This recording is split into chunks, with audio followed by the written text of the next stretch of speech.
Good morning and Jai Hind dear students. Today I am going to start the second module which mainly deals with the petroleum and its formation. Along with that we will also be discussing about natural gas. So let's begin. When we hear the term petroleum, what is petroleum? It is a viscous, dark colored fluid which occurs deep inside the earth.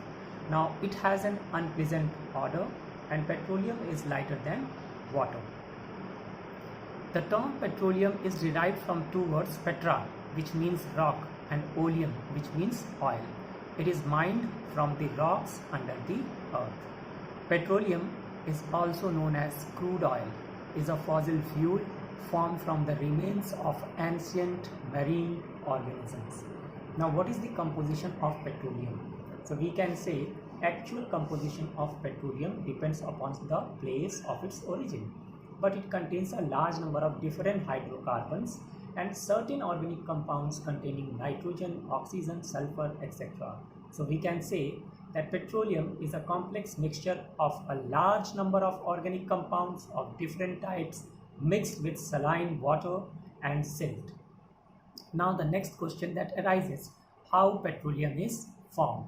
So when we talk about the formation of petroleum, you can see in this slide that when we say petroleum was formed due to decomposition of the organisms living in the sea under high temperature, high pressure, and in the absence of air. The remains of the dead organisms, they sank to the bottom of sea, and gradually these were covered by sand and clay, and over a period of millions of years these remains got converted into petroleum under the combined effect of high temperature, high pressure, and bacteria in the absence of air. The petroleum so formed passed through the porous rocks until it got trapped between some impervious, that is non-porous rocks. The more volatile components of the petroleum form a gaseous cover over petroleum. Such a gaseous mixture covering the crude oil is known as natural gas. Now, mining of petroleum, coming to the mining of petroleum occurs at a depth ranging from a few hundred meters to about 2 to 3 kilometers. Now, holes are drilled into the earth's crust and pipes are inserted until the pipes reach the petroleum deposit. Now, crude oil gushes out of the pipes due to high internal pressure of the natural gas. Later, petroleum is pumped out with the help of pumps.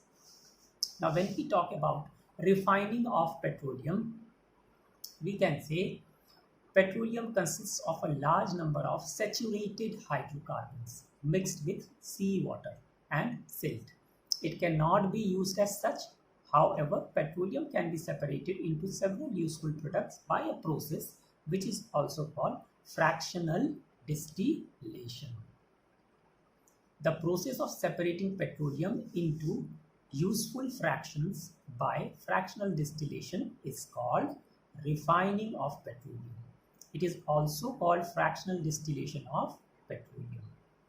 It is carried out in the petroleum refinery.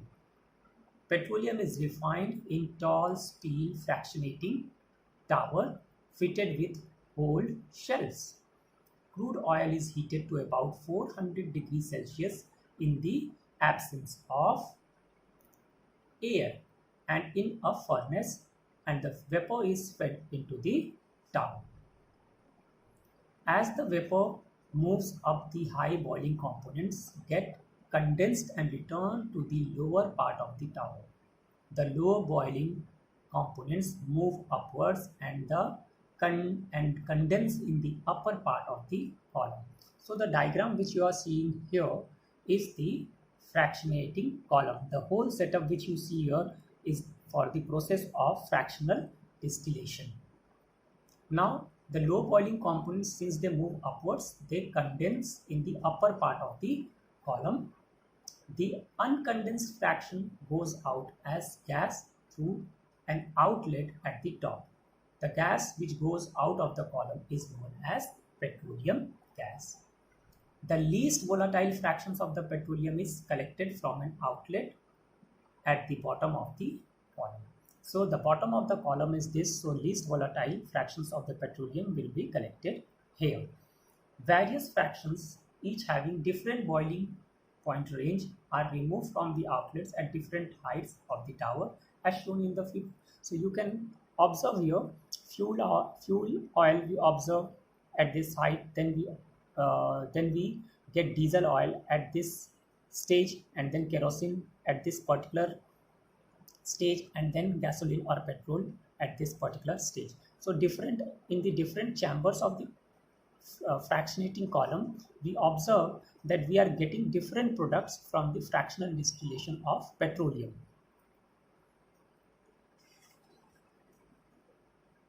Now petroleum products used as fuels. So some of the petroleum products, they are used as fuels. Here we can see the different products of the petroleum. So we can say constituents of petroleum, like you can observe here, liquefied petroleum gas. So it is used as a fuel for home and industry. Similarly, petrol, it is also one of the refined form of petroleum. It is used as a fuel for automobiles and as solvent for dry cleaning. Then we have kerosene. It is used as fuel for stoves, lamps. Diesel as a fuel for heavy motor vehicles, generators, etc. Lubricating oil for lubrication. Paraffin wax in ointments, candles, vaselines, etc. And bitumen for making paints, surfacing roads, etc. So these are the different products of the petroleum which are obtained during the process of fractional distillation. Now coming to natural gas. So we can say natural gas and compressed natural gas. So natural gas, the gaseous mixture of lower hydrocarbons which occurs deep inside the earth, either alone or covering the crude oil in an oil field, is called natural gas. Natural gas mainly consists of methane, and natural gas is an idle fuel. Why it is an idle fuel? Because it burns with a blue smokeless flame. It produces very less amount of smoke. It does not leave ash after burning, and it has a very high calorific value, that is about 55 kilojoule per gram. So it is considered to be an idle fuel which is used widely. Where are the places where we can use natural gas? It can be used as a domestic and industrial fuel, for obtaining hydrogen on industrial scale, for manufacturing carbon black. So these are some of the uses of natural gas. Now carbon black is used in rubber industry as a reinforcing agent, that is strengthening agent.